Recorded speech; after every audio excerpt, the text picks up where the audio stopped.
Hello everyone, and welcome to this webinar on building sustainable agri-food systems organised by the SCI's Agri-Food Early Career Committee. Thank you everyone who has joined us today. We will be having a brief introduction to our committee and to the topic to be discussed before we have a series of talks from our four esteemed speakers and a panel discussion. So starting off with who is the Agri-Food Career Committee here at SCI. We are a group of professionals in the agri-food sector with an interest in career development, and we work across academia, industry, and policy. Our aim is to help individuals at all career stages with networking and skills development opportunities. You'll be seeing three of us today. You'll be seeing me, Ruben Jarrison, the chair of the Agri-Food Early Career Committee and chairing this session, Cassie Sims. Dr. Sims is at the University of London and Max Planck Institute, and she is the co-chair. And you'll also be seeing Lucas Steele, who is at Rothamsted Research and will be our Q&A moderator today. What do? We organise a panel of career development events and produce an array of careers media, including careers videos, interviews with academics and people in the private sector. We also run a mentoring scheme for prospective PhD students to help them to decide whether to and then to apply to PhDs in the agri-food sector. We hope to start our professional shadowing scheme soon. And we also arrange talks and webinars discussing topics at the forefront of the field, such as this one here today. In addition to this, we hold competitions and award small grants. And one of those competitions is our Agri-Food Because image competition. Here are some of our fantastic winners and runners-up from the last few years. So next time you see that roll around, please do enter. You're also welcome to join us. It's one of the ways that you can make a difference to the career prospects of scientists in your subject area, and professional volunteering skills are highly desirable by prospective employers. There's plenty of networking opportunities, and it's a great opportunity to gain experience in fields that you normally might not have the opportunity to work in, such as event organisation or the direction of the production of a video. If you'd like to join, please contact Luca. We have four fantastic speakers today, so I will hand over now to Cassie to introduce them to you and to the topic of building sustainable agri-food systems. Cassie. Thank you, Ruben.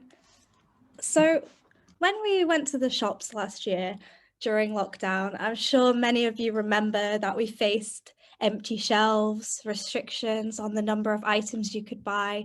Everyone was pretty much in shock to begin with, started panic buying, and supermarket staff had like no idea what to do. People were buying flour literally like it was gold dust. And in that moment, what I was thinking was, this is what they mean. When the scientists say that one day we won't have enough food, it's not going to be like we wake up and we open our kitchen cupboards and they're empty. It's going to be that we can't get specific items. There's restrictions on the numbers, there's rationing, price increases, and that obviously leads to a disparity between the rich and the poor.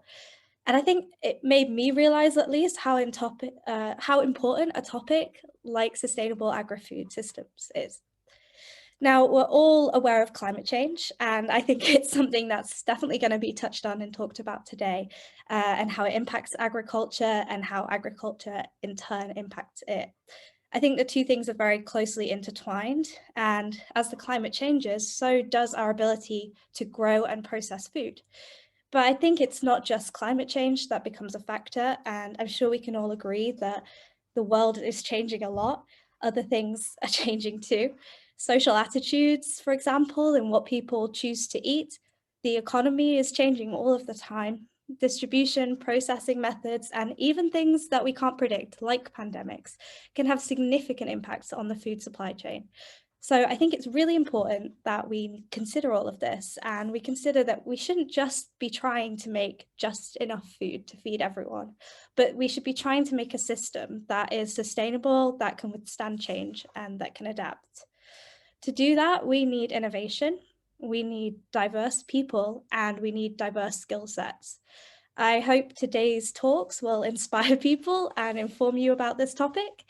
and some people who are here in the audience today that are interested in careers in sustainable agriculture can take on the challenge and get inspired after listening to these. So without further ado, I will introduce our first speaker. So our first speaker today is James Alden. James is a CCO of Climate Edge, which is a social enterprise dedicated to developing digital tools that help smallholder farmers in developing countries. James has a background in environmental research and environmental policy, and today he will talk to us about the need for digital transformation in smallholder agriculture. So I'll hand over to you, James. So yeah, thank you very much. Hi everyone, I'm James, co-founder and CCO of Climate Edge, and we are on a relentless mission to empower smallholder farmers to succeed because we want to create a fair and sustainable future for global agriculture. We do this by connecting farmers to the insights and services that they need when they need them. The smallholder market is enormous and touches everybody's lives every day, even if you don't realize it. A third of the world's population lives on a small farm, and 97% of global population growth is set to occur in the countries most dependent on the smallholder agriculture sector. So when we talk about building sustainable agri-food systems, we must recognize that this will never become a reality unless smallholder agriculture is at the heart of the solution. But in reality, the smallholder sector is not really anywhere near sustainability in almost all aspects. This not only leaves smallholders in drastic poverty, but it also prevents the value chain from reaching its full potential. The biggest barrier to growth of this market is the distinct lack of access to information and services which can help farmers make more informed, profitable and sustainable decisions. NGOs and businesses across the value chain are all desperately trying to reduce this barrier for various impact, sustainability and commercial reasons. But due to their sheer number of farmers, addressing this high-scale, low-margin market is extremely challenging. Organizations typically rely on traditional face-to-face methods of getting information to farmers, but with your average field agent responsible for over 1,000 farmers each, these organizations naturally find it hard to build meaningful and engaging relationships with farmers, as there are long gaps between each field visit where information and support is unavailable to the farmer, even during key agronomic events. This leads to extremely low conversion rates from farmers who receive information in person to actually implementing the recommended advice, as farmers who face even the slightest difficulty have nobody to ask for support and therefore aren't able to take the action. To make matters even worse, with so few touch points with farmers, organizations rarely even get to find out why their approach isn't working. This issue has led to a $600 billion gap in terms of market opportunity for businesses working in the agricultural value chain, and leaves smallholder farmers at an enormous disadvantage, producing around a quarter when compared to their larger counterparts on average. But it's not all doom and gloom. It has been shown that when quality training is provided to farmers regularly on a core set of good agricultural practices, farmers have been able to sustainably increase the quality and productivity of their farm. And importantly, businesses also observe an approximately 3 times greater sales conversion from farmers who have received that training. So the key question is, how do you replicate and achieve the same results at scale without having to hire thousands or millions of field agents on the ground, which is unsustainable? The most obvious answer to this glaring market inefficiency is to utilize technology. And this is what we're doing at Climate Edge. We've built a low-cost digital advisory platform, which enables organizations to engage effectively and regularly with smallholder farmers at scale. Naturally, there are many people looking at solving this issue in a number of different ways and using various different technologies. But so far, most of these solutions have still missed the mark. So what we've done is take a step back and rethink, well, what does a digital smallholder advisory platform really need to look like? And we came up with 4 key principles that we've subsequently built our platform around. The first principle is that any advice delivered to farmers must be timely and engaging. So simply put, we need to give farmers the right information at the right time for them as individuals. You can't simply send a bulk SMS to 100,000 farmers and expect them to follow your advice. Only by providing a better, more engaging digital service will companies be able to reduce their dependence on these massive ground-based field teams. The second principle is that any platform needs to be accessible. meaning that it needs to be flexible to the fact that there is a broad range of different smallholder users with different literacy rates, languages, and access to technology.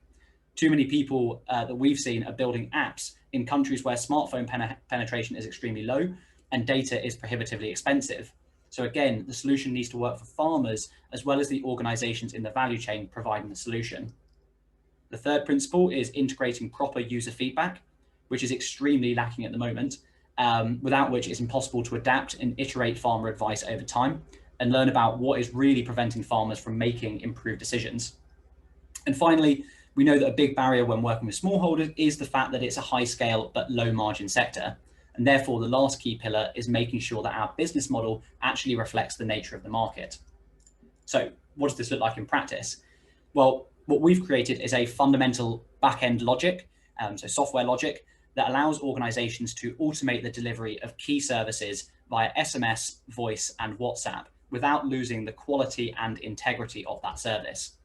In a very simple sense, our platform logic triggers messages to farmers at the best possible time, tailored to the local context of that individual farmer. So, for example, we would send a farmer a notification reminding them to spray against fall armyworm specifically 25 days after their specific planting date, which is when they as an individual are most at risk. Or allowing a farmer to receive a weather forecast when they actually request it, because they might be planning a trip to the cooperative and want to know whether it's raining. Or, for example, pushing a late blight alert to potato farmers when the weather conditions are most risky for an outbreak before the farmer can visibly see any signs of the pest on their farm, and therefore be able to take prophylactic action that is specifically tailored to them and their farm individually. All of the communication through our platform is linked to our database, so messages and responses can be tailored based on any existing information that we have in that database. And messages can be linked together to create seamless chatbot experiences, so it's as if the farmer is speaking to a real agronomist. Obviously, the only difference is that our support is available 24/7, 365 days a year. I'll just show a quick video of what this looks like in practice. This is an example of a service that we've launched, which allows a cooperative or a factory, anyone who's buying something from a smallholder farmer, to record that harvest in our system. So again, you can just kind of see here how messages can be triggered and strung together to create a very seamless experience from using very low-tech technology. So this is just SMS, but can gather the right information in a really simple way on the ground. So here we're saying, look, the information we want to know is where are you located as the factory? So your factory ID, who is the farmer, having a unique farmer ID, and what is their harvest? Let's say it's coffee. What's the harvest in kilograms? Once that data has then been validated, which is an automatic process through the system, that data then gets stored in our database for that cooperative and for that individual farmer. That then means that for the cooperative, they have an automatic record of all of the purchases that they've made through all of their smallholder farmers, which is a big traceability issue. But also for the farmer, once that data has been recorded, they automatically get sent an SMS receipt of that sale to their phone. And again, this means that they always, as an individual, have a record of that transaction as well. And then they can do things like say, what was my total harvest for 2021? And they can get an instant message to say what that is. So without having to provide any education or training, this is a very simple process that can really change many lives in smallholder agriculture through record keeping. Okay. So we're already working with 20 organizations who are using our platform to effectively engage with over 70,000 farmers, and we're growing quite quickly. So it's good feedback suggesting that we are on the right track. But our eventual goal is to be able to reduce the barriers so far that we can create a complementary ecosystem of services which can be utilized by anyone working with smallholder farmers anywhere in the world. So this means that, let's say that you want to provide insurance to smallholder farmers and you know that you need to provide training to reduce their risk exposure. Rather than having to build a training portfolio yourself from scratch, you can utilize a program that has been developed by another expert in the field for the area that you're working. And this means that more people can start entering the market and begin to specialize more, as has been seen in more developed countries. And funny enough, this is one of the drivers that led Paul and myself, who co-founded Climate Edge, to actually come to this solution. So we both worked for 5 years helping companies commercialize agricultural services in the EU, and then set out to apply that knowledge to the developing smallholder market. And we were fortunate enough to be named Young Tropical Agriculturalist of the Year by the Tropical Agriculture Association for our efforts in translating this work across into the smallholder sector. So hopefully that was an interesting, overview of smallholder agriculture. I know it's kind of a niche market that not everyone has come across, so hopefully it was a nice introduction. I look forward to any questions that anyone has during the panel session. Thank you so much, James. And yeah, there's some really interesting things there that people can ask about. So our next speaker is Qazi Zawad Hossain. Qazi is I didn't practice how to say this word, Chevening scholar and country coordinator at Geopotato. He's currently researching commercialization of agricultural technology and is going to talk today about his experience turning a development project into a startup. So over to you, Qazi. Hello, everyone. I'm Qazi Zawad Hossain. I'm from Bangladesh. I work as the country coordinator of Geopotato, which is the late blight alert. So my experience of transforming this project into a development, into a startup started actually not very long ago. So point is in agriculture, what we see is that for people who work in agriculture, they are in particularly in Asia. So they are poor farmers with less resources, but because of mobile phone penetration, they have greater access to different other information services. So based on those kinds of things, we have approached to the Netherlands governments with Wageningen University to develop the Geopotato project. So we started off at 2017 and the project was supposed to end at 2019. So, but what we did is that we have developed some business model based around information providing, and that's how rather than falling victim to what we see in many of the development projects that they do not become sustainable at the end, we have created a model by which Geopotato can sustain itself. And we are also trying to scale it up not only in Bangladesh, but also we are working with Center for International Potato at Peru to take our algorithm to there. And also they have this algorithm called ILSIM that works on potato weevil, which is also a problem in Bangladesh as well. So a south-south technology transfer we are trying through this model. So that's our future. So point is that the reason why many of the technologies, as we have seen, has this tendency to can't serve the becomes like a kind of white elephant to the customer, to the people who are the users. We have tried to innovate around the business model to take the science to the smallholder farmers. So here is a snapshot of the problem we are trying to solve. So the aim of Geopotato is to become the smallholder potato farmers field, friend of anywhere in the world. So on that particular scenario, what we see is that this is the second largest crop in Bangladesh, and overall in the world, it's also important food crop around the world. So in Bangladesh, about 39% of our farmers grows potato, but every year 25 to 57% of our crop nationally destroyed because of this disease. So that is a stat from about 2014-15. So the point with late blight disease is that it's a fungal disease and it spreads through air. So within 48 hours, the farmer would find 70% of the field is devastated. So because of this fear, they excessively spray fungicide. And what happens is that because of untimely application, it increased the cost of farming. It also does a lot of environmental pollution and also compromises food safety. So based on these sort of issues, what we see is that to the susceptibility of the disease based on 3 particular parameters. It has to be a right temperature, right humidity, more than 90%, and the pathogens have to be present. So what we do through our agronomic, weather station, we collect temperature, humidity, rainfall, and solar radiation data.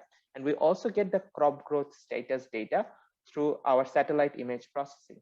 What our algorithm does is to take the farmers planting week and their location and predicts the timing of the attack of the late blight. And then we send Geopotato alert via SMS and voice messages. And the voice messages is particularly in their local languages. So let's say if it's in Rangpur's, like in Rangpur region of Bangladesh, it will be onto the Rangpur's like regional dialect. So even the most farmers who do not have the tech savviness can actually listen to the advice and can apply fungicide. In generally, what we see is that farmers usually apply about 10 to 15 times in Bangladesh per season in the potato farming. But with Geopotato, we have reduced the number to about 5 to 6 sprays. So that means a lot of benefit in terms of economics. So Wageningen University, who were our technology partner, they have found that if a farmer adhere to Geopotato alerts, they have 15% yield increases chances, and also the farming cost savings from the fungicide account to about 26%. So what we also saw from another randomized control trial by the Yale University is that this cost saving is actually applied by farmers, not only in terms of improving their agricultural inputs, but also is spent more onto their children's education and health and other kinds of things. So there is a lot of socioeconomic impact we have seen as a spillover effect from the Geopotato. Here you can see a newspaper article of Bangladesh that says because of Geopotato, how the farmers are able to grow bumper crop. So it is circulated in a national daily. So we have currently 72,412 farmers, and we have indicators in terms of how Geopotato have increased farmers' incomes, how it's saving the environment, and also the food safety. So in the business development sense, we have tried to work with Precision Agriculture for Development. They are a Boston-based impact research NGO. And they have tried to help us in terms of doing a randomized control trial, while we have showed we have sent a group of farmers branded messages with Bayer Crop Sciences products like Anthracol, and we have also sent farmers the general advisory that we send, Mancozeb, which is the the fungicide group name, so which does not have any particular brand or something like that. So farmers who have received these messages with the branded alert, it does not reduce the trust or anything, but at the same time it have increased the Bayer fungicides purchase of 18%. So based on that business model, what we try to do is to create a win-win situation for the farmers, for us, and also for the buyer. So this business model we have also tested with other companies and other agro retailers as well. But Bayer is the one who finally invested into Geopotato in terms of sustaining the service. So we because the technology is already developed and per unit cost is also very limited. So we have able to sustain the service beyond the period of the funding. So what we can see here is that this particular accuracy of the trust of the alerts sees us that there is a potential for scaling this sort of models across the other countries as well. And that is what we are trying to work with other partners around the globe. So this is what Geopotato is. If you have any question, I would be happy to answer. Thank you. Thank you so much. What a great talk. It seems like you and James may have some collaboration or something between your technologies as well, which is really interesting that you could have. So thank you so much. And I will introduce our next speaker. Reminder again, if you have any questions, just pop them in the chat and either Kazi can answer them as we go along, or they will come up in the panel session at the end. So our next speaker today is Dana Mcgregor. Dana is a weed molecular biologist at Rothamsted and an which is an agricultural research centre in the UK. And Dana has a vast range of academic experience and will talk to us today about approaching a career in sustainable agriculture from the perspective of academia and weed science. Great, thanks very much. This story is going to be a little bit more personal than my normal science talks, and so hopefully you'll get something more out of it. I can give references for papers and that sort of thing at the end, but I thought I'd give you more of a story about how I got here and what I do. And so to start off with, I was one of those people that back in the beginning of the pandemic started not panic buying per se, but became very obsessed with food. So where do I get it? How do I get it home? The picture in the top left is my major mode of transport for most of the pandemic. And also how to make things interesting, nutritious. How do I not just serve pancakes every night of the week? And this was something that was quite new and different for me because I live in the part of the world that has a relative food security compared to the rest of the world. So I've always lived in either Europe or North America. And as you can see by this graph, we're really quite fortunate until major things like global pandemics come along and we can no longer buy strawberries at the drop of a hat. And so this was quite of a surprise for me. And like Cassie said, it did really put things into perspective for me in terms of making sure that food security was an important thing and sort of addressing how we were going to get there.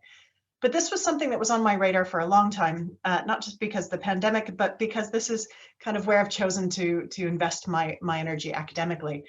It's something that, rising populations, diet shifts, increasing biofuel consumption, et cetera, means that the amount that we are producing no longer is going to meet the amount that we need. So really, as it was advertised on the main part of this seminar series, the main question trying to deal with is how do we achieve a secure and nutritionally balanced food supply for all, making sure that our kids and their kids can still do the same. So for me, this is essentially the answer, right? So these lovely fields of wheat uninterrupted with high levels of grain and yield and harvest are the answer to securing food security, especially here in the UK. But the problem is, of course, that these fields don't happen by themselves. And actually, to illustrate that point is if you take away just herbicides, I'm a plant biologist, and so I'm going to talk a lot about things like herbicides. But if you take away just herbicides, what you end up with is a picture like this. It's much prettier, but not quite as tasty. And so when you start removing the selection pressures on the wheat fields, then new things come up. But it's not only just the lack of herbicides, because you can do absolutely everything right, and still nature finds a way. So what happens when you still apply herbicides is that specific weeds become predominant. This weed in the background is blackgrass, and it's what's very near and dear to my heart at the moment. And it's a weed that's incredibly resilient and resistant. Now, the thing that I love about weeds is that they can survive and even thrive in the agri-systems that are intended to kill them. So they circumvent multiple different control measures. And they can do this quite effectively. And blackgrass itself is incredibly costly and very good at avoiding herbicides.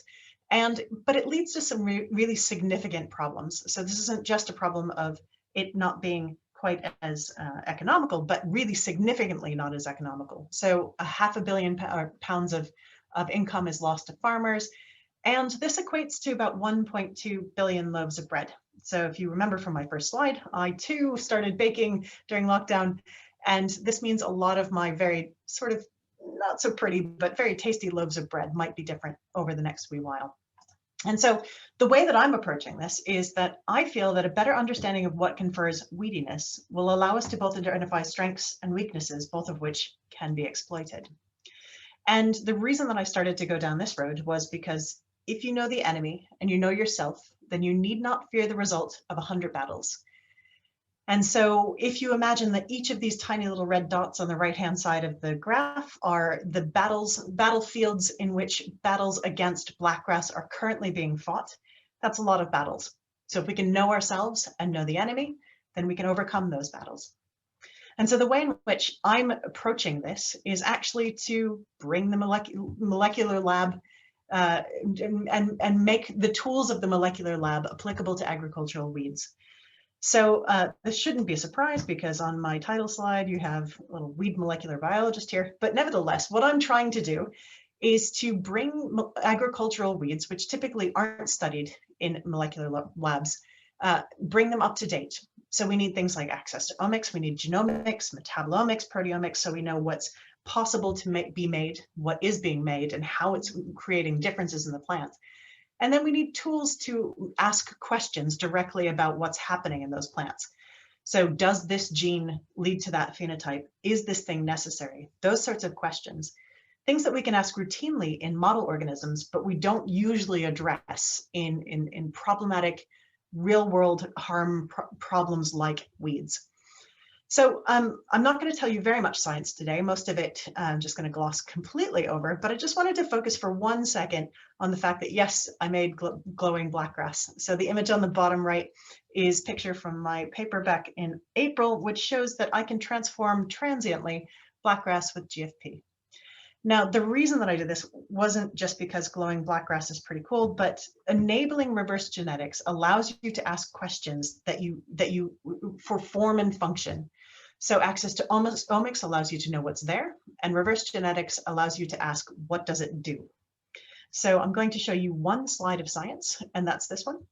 And the reason that I want to show you this one is to try and convince you that I'm not just doing this as an academic pursuit, but really that it allows us to ask relevant and useful questions. So I'm showing you 2 plants here. The one on the left was treated just with the control stuff. I don't want you to know anything about the projects, about what genes they were, or the process by which I did this. Just essentially that the control plants survive high levels of herbicide up to, these were sprayed with 1.5x field rates, but they survive actually up to 32 times field rate. So this is a really robustly resistant biotype. And if I remove one single gene, then I can actually revert its resistance back to what looks like wild type. So wild type is the sensitive biotype, and actually there's very few wild types out in fields around anywhere in Britain. So this is quite powerful because it allows me to show that this one component, this one gene, is sufficient to give the resistance to the plant, and without it, the plant no longer has resistance. So this is essentially like taking the front tire off of a tractor and showing that the tractor no longer drives, and therefore that front tire is really important for tractor function. So I can specifically take out components of the genetics and ask how it changes the phenotype. So I can only do this because I knew which gene to take out. I knew the sequence of the gene because of the omics work that we've done, and I had the reverse genetics tools to allow me to do this. So these are the types of approaches that I'm taking in my lab, and the type of work that I'm trying to continue to do, not only in blackgrass, but in other weed species of interest. If you're more interested about the science, we can talk about that later. But really, what I wanted to do was kind of tell you why I got to this point.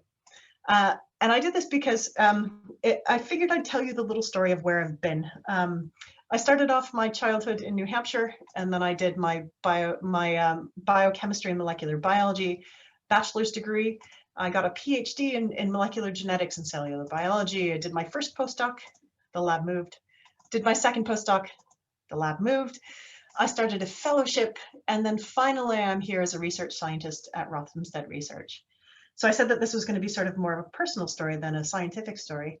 And so personally, I've spent a lot of my life in boxes. This is, moving around is one of those things that academics tend to do.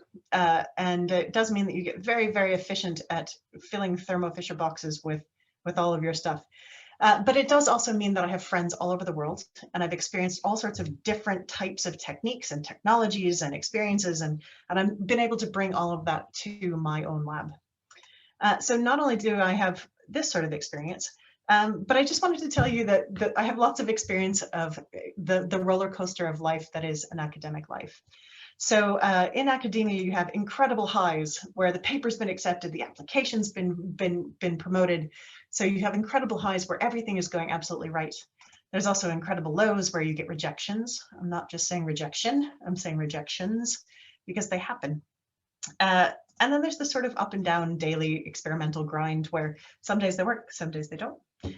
There's also moments when you just purely want to throw up, when you realize perhaps that a major grant submission is missing a key section. This happened to me last Thursday night. So there's really, academic life is a roller coaster, but a lot of it is actually just waiting in the queue. So a lot of it is, for instance, growing plants, making sure that things are in the right place. It's buying the material that you need to make the next experiment happen.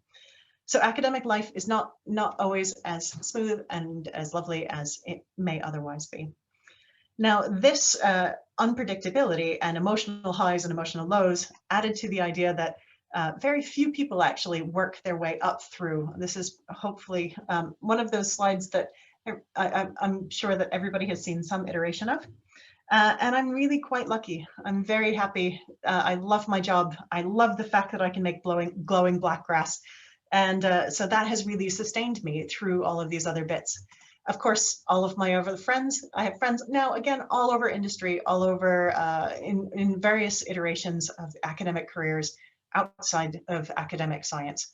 So just wanted to put this up just in case nobody else had seen it, but just to, to remind myself that this is a sort of unusual position compared to the norm of going out and doing something a little bit different.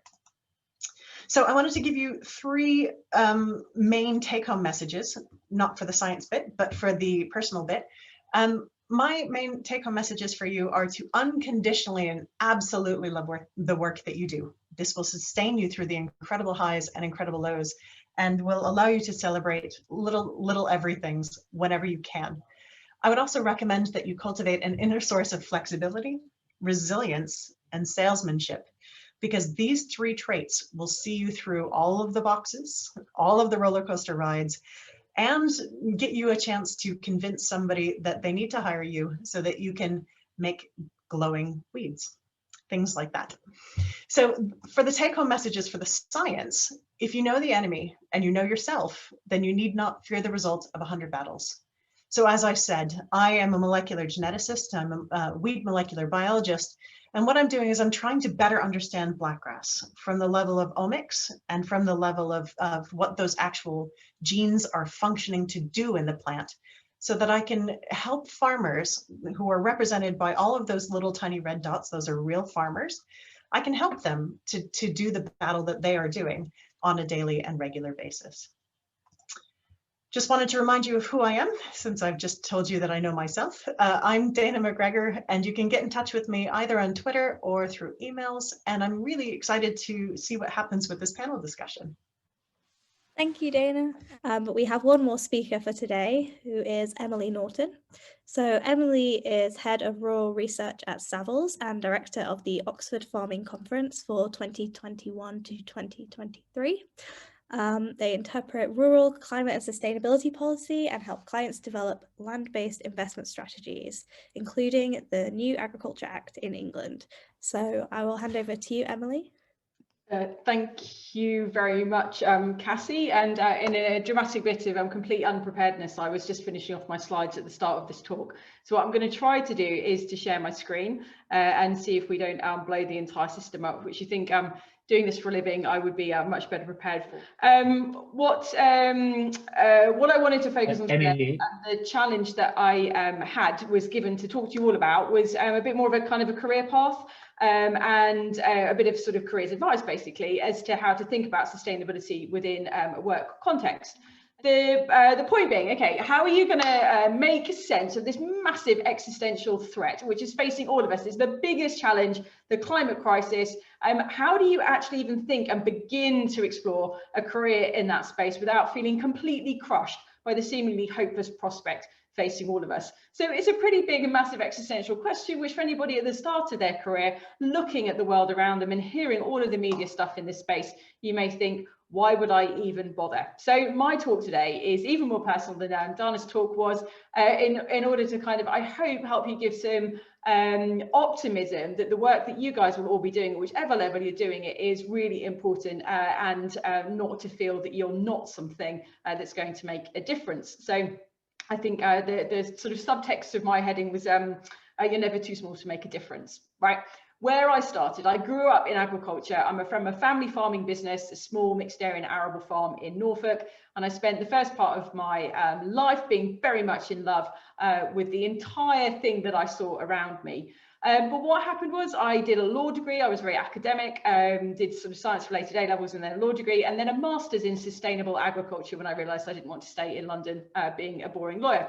So this was what was happening in the early 2000s, though, when I was studying sustainable agriculture, which was that people were basically saying this word sustainable is utterly meaningless. How on earth does this make sense? You know, by the year 2061, sustainable is going to be occurring on average of once per sentence. So why are we even talking about this stuff?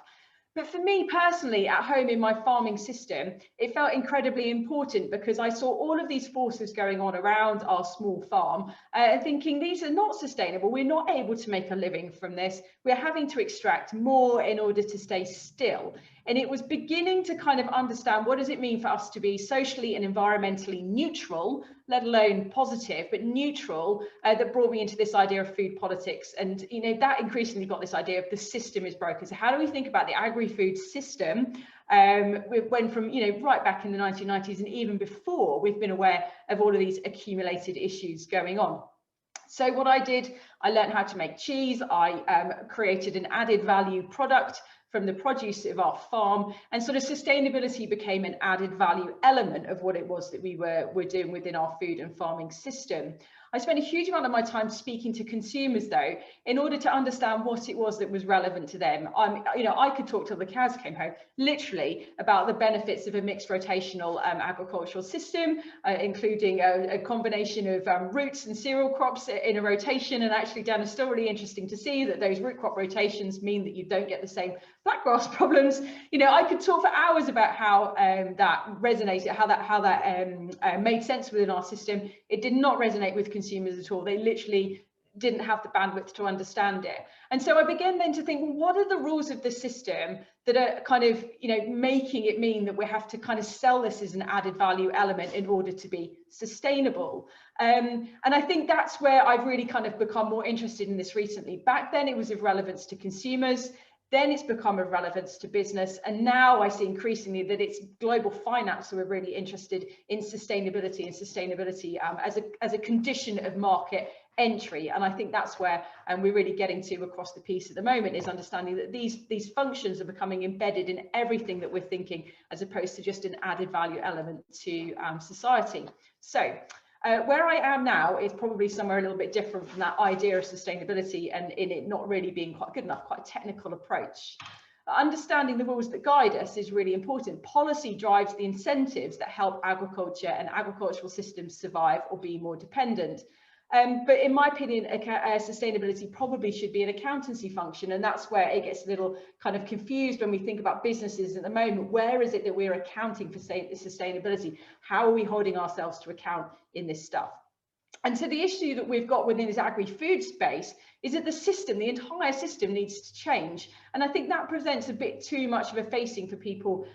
When I was listening to a great conversation on Clubhouse the other day, you know, system change or climate change. A lot of people saying we just need to redesign the system. And in my mind, it's just too big. How do you think about redesigning an entire system so that it's fairer, less exploitative, more regenerative? And I think that's where I want to inspire you, hopefully, to think that you're not too small to make a difference. You know, economics guides entire countries to develop unsustainable and unstoppable juggernauts of global value extraction. And on that basis, this shift between compliance, efficiency and regeneration is really important, because so much of what we do, and I'm super inspired by Carol Sanford at the moment, who's an amazing management scientist from the States. She talks a lot about, you know, this normal extractive process is value return. And I spend a lot of my time at the moment within my business and in the day job of kind of this idea of arresting disorder. So you find problems and you stop them. And perhaps I will come back in the panel debate to challenge Dana a bit on this at the moment. You know, blackgrass is a symptom of something else, and we're doing a lot to kind of arrest the disorder in that space and stop the problem. We shift then to doing good. You know, and doing good is a lot of what we think about within the sustainability space. How do we make things better? But actually, Carol Sanford says that there's this entire paradigm above those three things that, you know, that are not quite good enough, where we talk about regeneration, we talk about, you know, the interconnectedness of life and bringing things back together. And I think that's where I'm really trying to explore at the moment. And I'll tell you where I'm trying to explore it. Again, you know, it's not bigger than we are. It actually brings things back down. So to keep it personal, my job role and my activities and what we're doing within this space to get to net zero is largely around this arrest disorder space. How can we think about individual property elements and their carbon footprint? What can we do in order to take out one bit of embodied carbon or one bit of operational carbon and reduce it? We're not talking about preventing these things from happening. It's very much dealing with an existing problem. My role within the business is very much, it's kind of advocacy, but it's also knowledge exchange, research and development, working within the whole of the rural division of Savills, but with 17 other property related divisions of Savills, from hotels to resi lettings, and they all are thinking about sustainability. They're all at different points of the journey, but all within, obviously within a property context.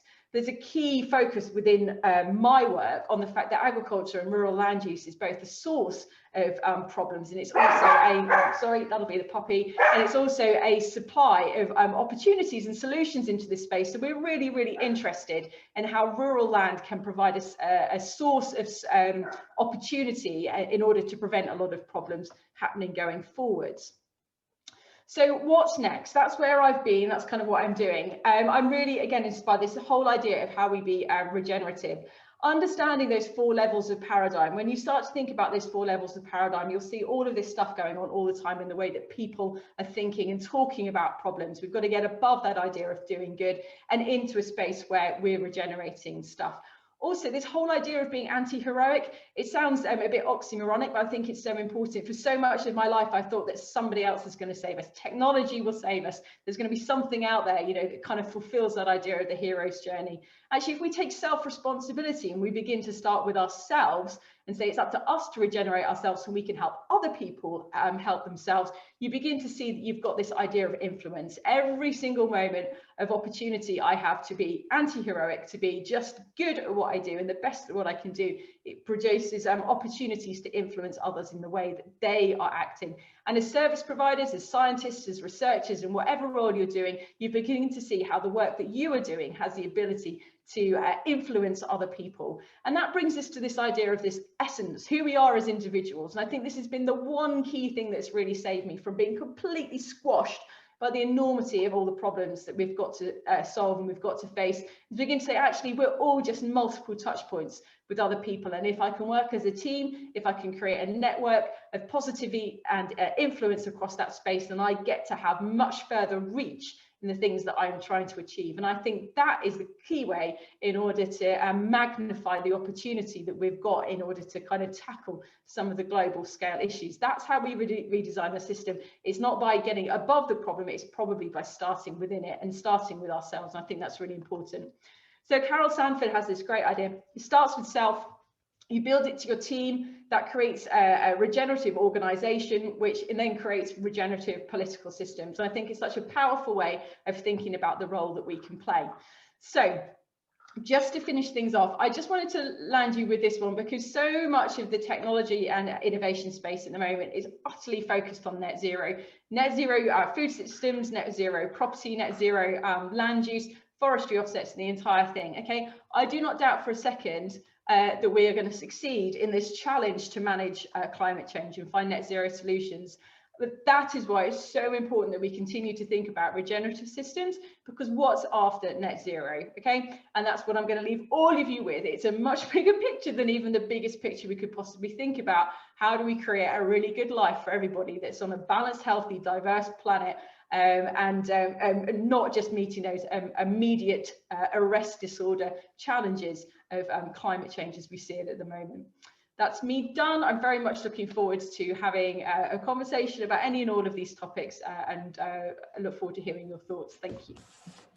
Thank you, Emily. I'm going to hand over to Luca now, who will moderate the Q&As and panel session. But thank you to all our speakers. I think there's a lot to think about there, and definitely some perspectives that are much more small scale and much more large scale. So I'm really excited to see what kind of questions we have and how you all answer them. So Luca? Yeah, thanks, Cassie. And yeah, just to add my thanks to all of our fantastic panelists, really interesting talks. Thank you all. So yeah, attendees, please pop any more questions you've got into the Q&A, but we've got quite a lot to kick off with. So first of all, I guess Emily kind of touched on this quite a lot, but we've got a question saying, what can we as individuals, as kind of viewers of this webinar, do to make the agri-food system more sustainable? It's quite a big question. I don't know if anyone wants to kick us off with their thoughts on that. I alluded to this. Find something that you love.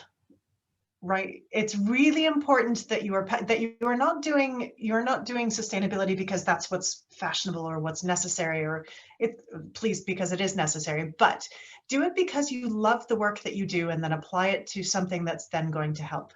Right. So I love molecular genetics. Didn't really think that was going to help me to address my food security desires, but at the same time, I found a route into it. So there's different ways to skin a cat, and you can approach this problem from many different ways. But something that you're passionate about will drive you a long way, and you will find that you work harder on it and that you put more into it than just doing what is right or what is expected. Okay, thank you. Yeah, great answer. And does anybody else want to add any thoughts to that? No, I think I completely agree with Dana. That was I think exactly right. Kind of similar to my own situation. I found something that I was interested in, and it helps you actually, get up every day and solve that challenge. And that's actually the most practical way, I think, of creating real solutions to the global problems. So yeah, I think I completely agree with what Dana said. Yeah, excellent. Thanks. Yeah, that's really nice to hear. We've had another question just come in now for all panelists. I will read it out. It says, the 25-year plan for the environment announced by the government focuses on securing biodiversity and ecosystem function to enhance environmental quality. From your perspective, how can we balance food production and ensuring the environment remains intact? That's another really big question. Sorry, everyone. Good question, though. I mean, Dana, I'm sure you've got a view on the role that science can play within this, but I think fundamentally, I mean, there's lots of different levels that you can answer that question at, but the policy paradigm is really fascinating. How do we do these things? And we haven't really had to think about it. It's not really the challenge that the Common Agricultural Policy has placed upon us, but certainly the 25-year environment plan going into the Environment Bill, it really does force us to challenge what that conditionality of land use is going to be. So inevitably, there's going to be some trade-offs.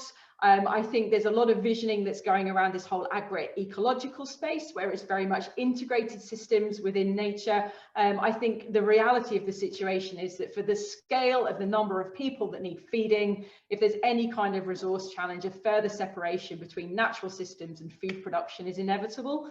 I don't think it's a great outcome necessarily, but I think that the way that the science is going and the need for food security to be absolute, because as we saw at the start of the pandemic, empty shelves cause panic. And didn't they say something like we are literally two empty shelf days away from community breakdown? I mean, every Hollywood film of that ilk has shown us the same thing. I think food security is so absolutely fundamentally critical that if push came to shove, we would move to a system that completely separates food production from nature. It's just too risky.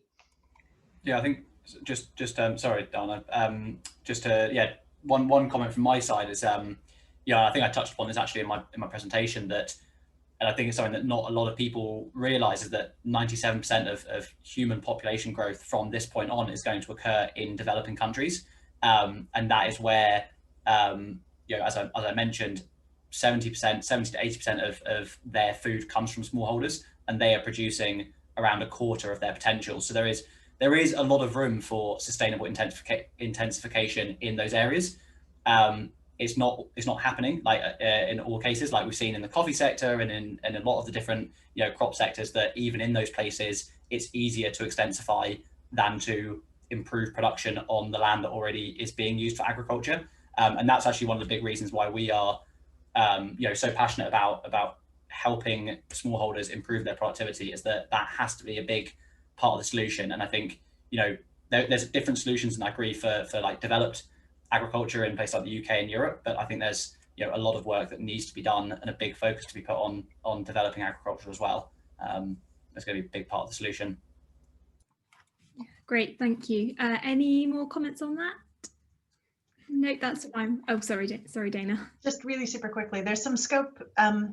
Monoculture is hard, right? Monoculture is efficient, but monoculture is hard. It requires significant amounts of input, both time and pesticides, herbicides, etc. And there's new ideas that are coming back in, cover cropping, undercropping, multi-cropping. And I think, I do feel that technology will save us. It's going to be fine. But I think that there's an element now where we did things in the past where we had our own little garden, we did our own little thing. Then we moved over to somebody else did everything, and this person produced wheat and that person produced corn. Now we're at a point where we can actually use the technology to work with the ecosystem rather than working against the ecosystem, and fight this idea that monoculture is the only way forward. And so I think that there's new technologies and ways to consider what a farm is and how it can be productive and how it can be useful. And it's not just these huge acres of one monogenic single-use crop. So I do think that there's scope of redefining what a farm is and how we can integrate good ecosystems that are productive agricultural systems as well. Yeah, thank you. Really interesting thoughts there, and kind of uplifting to think that there is some hope for the future. I've got some questions that I'm going to combine that are kind of more aimed at Kazi and James probably. Some people wondering if you have any advice for people looking to start their own company or social enterprise, and also wondering how you engage with your farmers and make sure that you're sending them content that they want to see. I'm happy to start. So yeah, on the business side of things, I think, I don't know, everyone goes through different experiences, but I think you basically just have to start to a certain extent. And actually I know a lot of people kind of, we've been through the whole startup process and building our own business.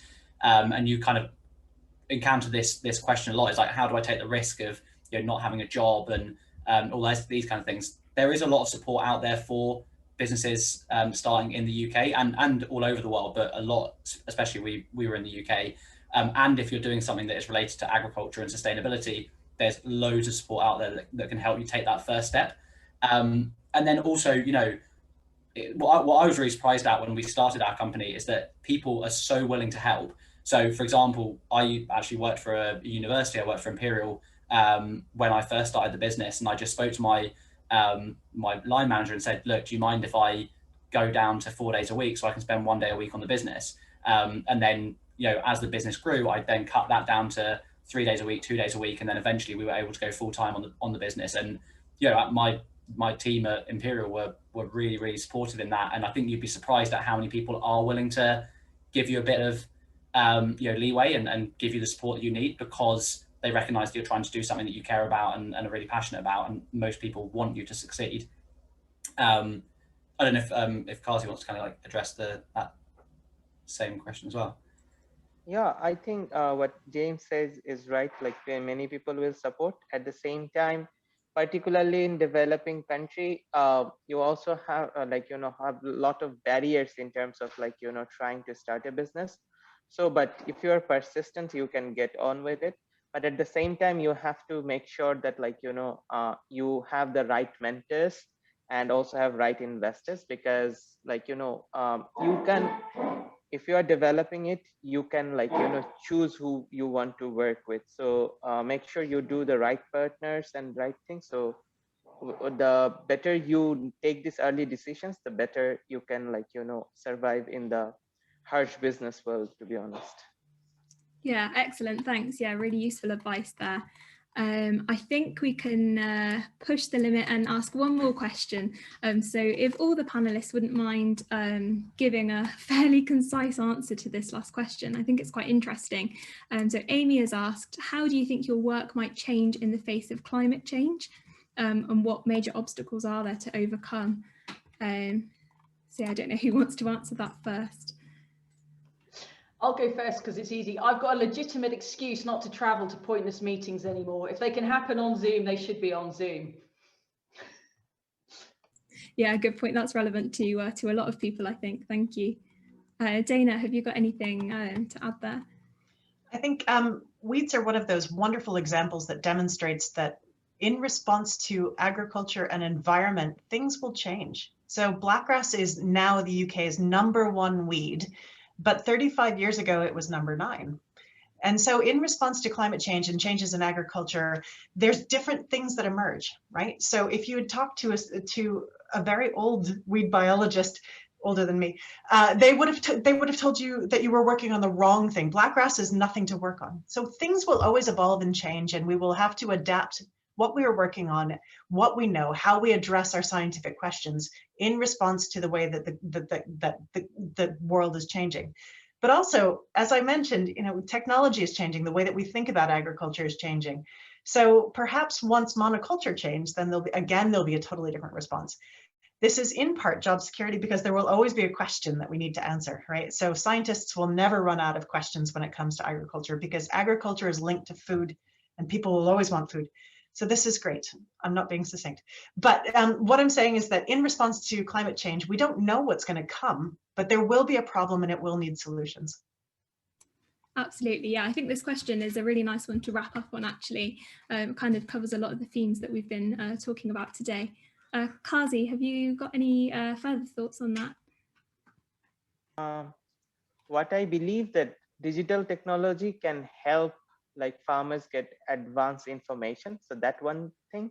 The other thing I'm trying to look into at ideas, studying and like, you know, researching is like, you know, how agriculture biotechnology will have role. And like, there is certain like, you know, portions that say that like, you know, it has lots of trade-offs. So I'm trying to see if how is it holds water or not.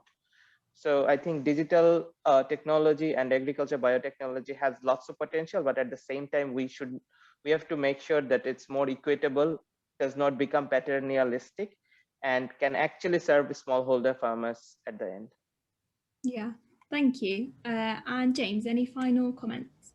Yeah, I think probably my final comment would be that it's also probably key not to always think of climate change as something that happens in 2050, which is like, you know, the year that everyone talks about, because climate change is happening now. Like we see it with a lot of the farmers that we work with. They're already experiencing the impacts, like the rain, you know, in the tropics, the onset and the cessation of the rains is so important. That's getting less and less predictable. And there's various things that are like, you know, that are also changing. So yeah, I'd probably say, and this is obviously like a big part of our job is addressing these issues that have been caused by climate change. But yeah, I think it's probably good to start thinking about how we're thinking about climate change today, as well as, you know, 50, 25, 100 years, whatever, in the future as well. So yeah. Yeah, that's a really good point. Thank you. So I think we should finish our Q&A session there.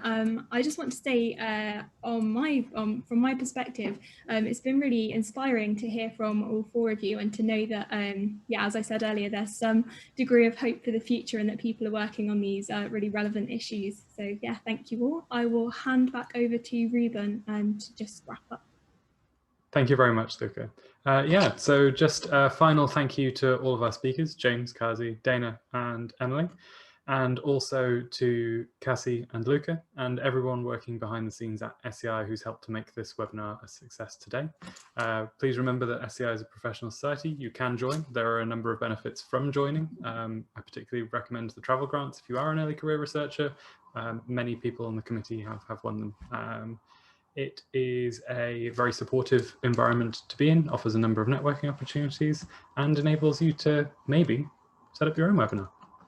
There are a number coming up, including one on the 12th of May on developing careers in the agri-food supply chain that's organised by this committee. And I will just leave you with thank you again to everyone for coming.